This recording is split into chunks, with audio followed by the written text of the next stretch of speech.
بے شک متقین کے لیے، پرہیزگاروں کے لیے، ڈرنے والوں کے لیے، عند ربہم ان کے رب کے پاس، جنات النعیم نعمتوں والے باغات ہیں۔ افنجعل المسلمین کیا ہم کر دیں گے فرمانبردار لوگوں کو کل مجرمین مجرم لوگوں کی طرح، کہ کیا ہم بنا دیں گے یا گردانیں گے، کر دیں گے فرمانبردار لوگوں کو مجرم لوگوں کی طرح، گناہ گاروں کی طرح۔ ما لکم تمہیں کیا ہو گیا ہے، کیف تحکمون تم کیسے فیصلے کرتے ہو، ام لکم کیا تمہارے پاس کتاب کوئی کتاب ہے، فیہ تدرسون جس میں تم پڑھتے ہو، کیا تمہارے پاس کوئی کتاب ہے جس میں تم پڑھتے ہو، ان لکم بے شک تمہارے لیے، فیہ اس میں، لما تخیرون جو تم پسند کر لو، تخیر اختیار کرنا یعنی پسند کرنا، یعنی اس کتاب میں البتہ وہ ہے جو تم پسند کرتے ہو، ام لکم یا تمہارے لیے، ایمان کوئی عہد و پیمان ہے، علینا ہمارے ذمے، بالغتن پہنچنے والا، الی یوم القیامت قیامت کے دن، کہ کیا تم نے ہم سے قسم لے رکھی ہے، ٹھیک ہے، ذمہ لے رکھا ہے کہ ٹھیک پہنچنے والا ہے قیامت کے دن، ان لکم بے شک تمہارے لیے ہے، لما تحکمون جو تم فیصلے کرتے ہو، سلہم ان سے سوال کریں،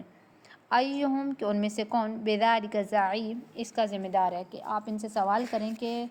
ان میں سے کون اس کا ذمہ دار ہے، ام لہم کیا ان کے لیے، شرکاء شریک ہیں، فلیأتوا تو پس چاہیے کہ وہ لے آئیں، بشرکائہم اپنے شریکوں کو، یہاں کیا صادقین اگر وہ سچے ہیں۔ اب سب سے پہلے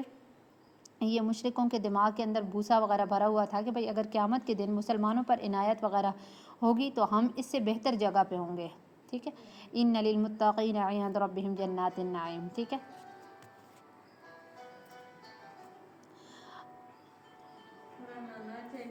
آگے فرمایا ہے یوم جس دن، یکشف کھولی جائے گی، عن ساق پنڈلی، ویدعون اور وہ بلائے جائیں گے، الی السجود سجدے کی طرف، فلا یستطیعون تو وہ استطاعت نہیں رکھ سکیں گے، کر سکیں گے، جس دن پنڈلی کھولی جائے گی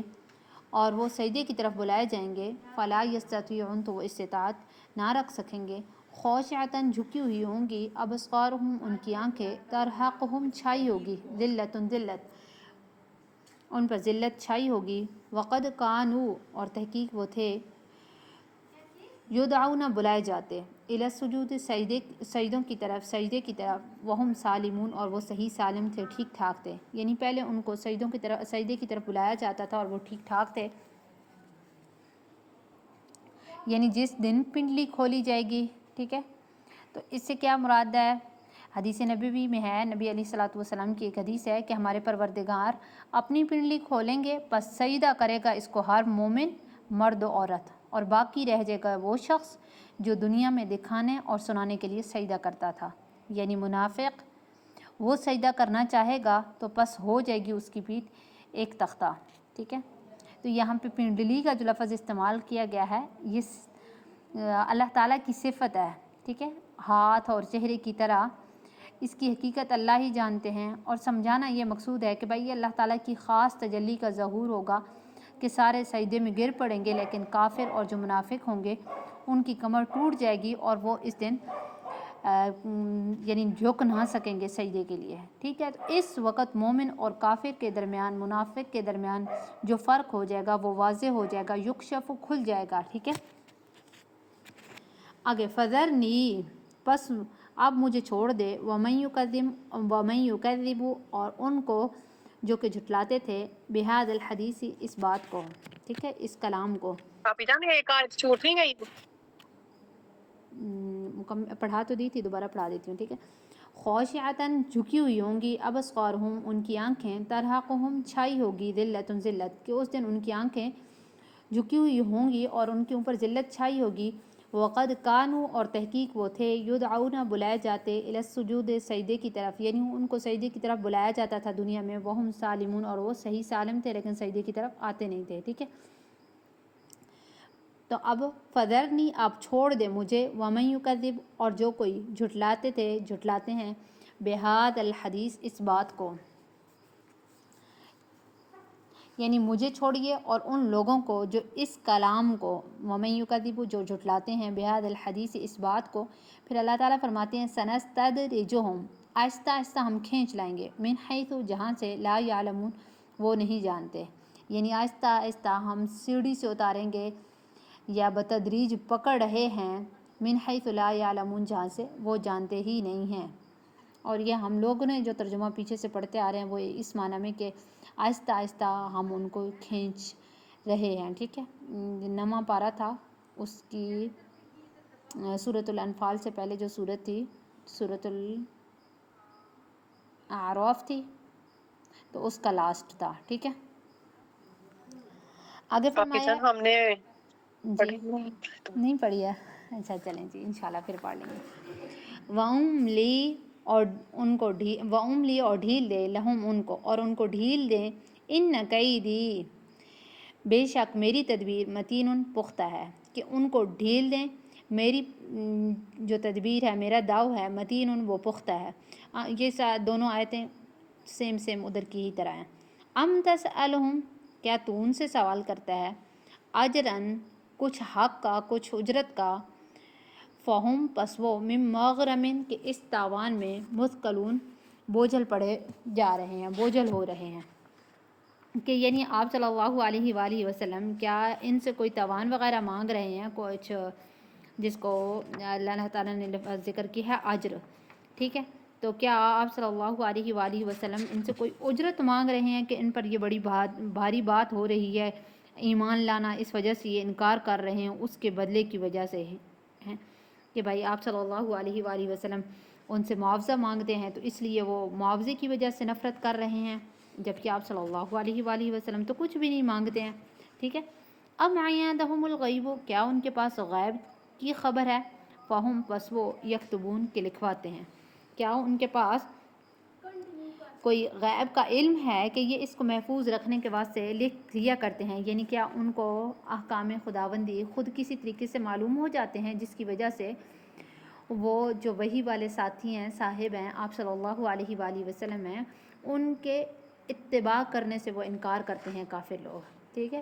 ایسی صورت میں ہوتا ہے نا کہ انکار وہی شخص کر سکتا ہے جس کے پاس پہلے سے ہدایت ہو، اللہ کا احکامات وغیرہ اللہ تعالیٰ کے احکامات وغیرہ ہوں. آگے فرمایا اللہ تعالیٰ فرماتے ہیں فاصبر تو آپ صبر کیجئے لحکم ربک کا اپنے رب کے حکم سے اپنے رب کے حکم کا ولا تکن اور نہ ہو جائیے کصاحب الحوت مچھلی والے کی طرح. تو آپ اپنے رب کی اس تجویز پر صبر سے بیٹھے رہیے اور تنگ دلی میں مچھلی کے پیٹ میں جانے والے یعنی حضرت یونس علیہ السلام کی طرح نہ ہو جائیے. اذ نادا جب انہوں نے پکارا وہ مکتوم اور وہ غصے سے بھرے ہوئے تھے. غصے سے کیوں بھرے ہوئے تھے؟ یا تو غصے سے اس لیے بھرے ہوئے تھے کہ بھائی اب اپنی قوم کو دعوت دی ہے، قوم نے دعوت مانی ہی نہیں ہے. دوسرا اس وجہ سے کہ بھائی ان کو اپنے پر غصہ تھا کہ بھائی وہ اللہ تعالیٰ کے حکم کے بغیر کیوں بستی سے نکل آئے ہیں، اللہ تعالیٰ کے حکم سے کیوں نہیں نکلے ہیں. تیسرا یا تو اس وجہ سے کہ بھائی ابھی تک ان کی بستی پر عذاب کیوں نہیں آیا، تو اس وجہ سے وہ ہوا مکظوم یعنی وہ غصے سے غم سے بھرے ہوئے تھے. لولا ان تدارکہ اگر اس کو نہ سنبھالتا نعمت احسان من ربہ تیرے رب کا لنبذ تو وہ پھینکا گیا تھا بالعراء چٹیل میدان میں. اگر تیرے رب کا احسان نہ ہوتا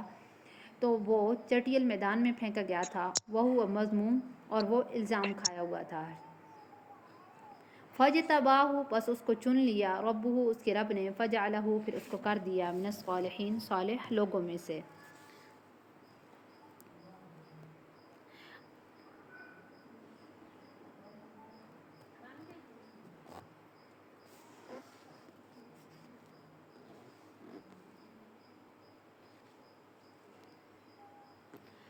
آگے فرمایا ہے فجتباہ پس اس کو چن لیا اس کو نوازا ربہ اس کے رب نے فجعلہ پھر اس کو کر دیا من الصالحین نیکوں میں سے. کہ اس کو اس کے رب نے چن لیا پھر اس کو نیک صالح لوگوں میں سے کر دیا. وَإِن يَكَادُ اور قریب تھا کہ وہ لوگ کفروا جنہوں نے کفر کیا لَيُزْلِقُونَكَ کہ وہ آپ کو پھسلا دیں بِأَبْصَارِهِمْ اپنی نظروں سے اپنی نگاہوں سے لما سمعوا الذکر جب وہ سنتے ہیں قرآن پاک کو، ویقولون اور وہ کہتے ہیں انہ لمجنون کہ یہ مجنوں ہے، دیوانہ ہے، وما ہوا اور نہیں ہے یہ الا ذکر مگر نصیحت ہے، للعالمین تمام جہان والوں کے لیے، یہ قرآن پاک تمام جہان والوں کے لیے نصیحت ہے۔